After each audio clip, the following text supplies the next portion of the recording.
Governmental and industry representatives have repeatedly claimed that Aotearoa New Zealand leads the world on animal welfare. New Zealand's dairy industry has claimed, for example, that the animal care they provide is, quote, world leading. New Zealand's Ministry for Primary Industries has also claimed that New Zealand's animal welfare systems are world class. But are these claims actually true? Animal agriculture constitutes an unusually large proportion of New Zealand's national economy. It's one of the world's leading exporters, for example, of dairy produce, sheep meat and wool. Consider chickens, for example. Over 125 million meat chickens are killed each year in New Zealand. These are normally confined within giant windowless sheds at very high stocking densities. Very rapid rates of growth predispose to serious skeletal and cardiovascular problems, which cause painful lameness and even sudden death. These chickens are unable to perform highly motivated natural behaviours such as wing stretching, dust bathing and foraging. And New Zealand's millions of laying hens are similarly restricted and are also subjected to painful beak trimming.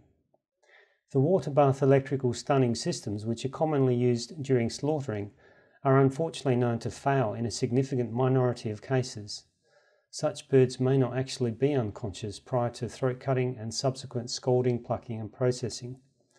With over 125 million meat chickens alone being killed each year in New Zealand, this results in levels of suffering that are difficult to contemplate and that violate New Zealand's Animal Welfare Act. And consider pigs. Well over 600,000 pigs are slaughtered each year in New Zealand. These sensitive and intelligent creatures suffer profound stress associated with early separation from their mothers and also from painful husbandry procedures such as castration, tail docking, tooth clipping and nose ringing.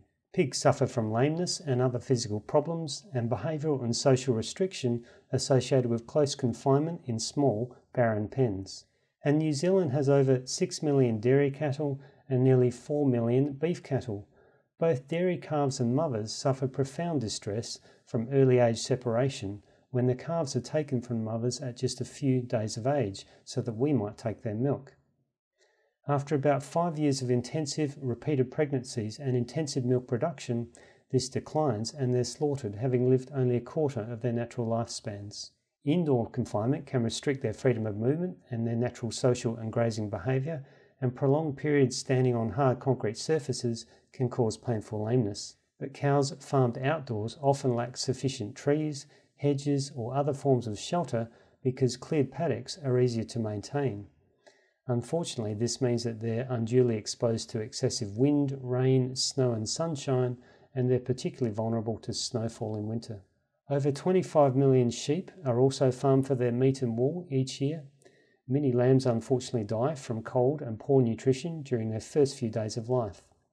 And the survivors face painful husbandry procedures such as tail docking, castration and ear tagging. These are acutely painful procedures, but many continue to experience them without adequate pain relief because it's quicker and cheaper not to provide it.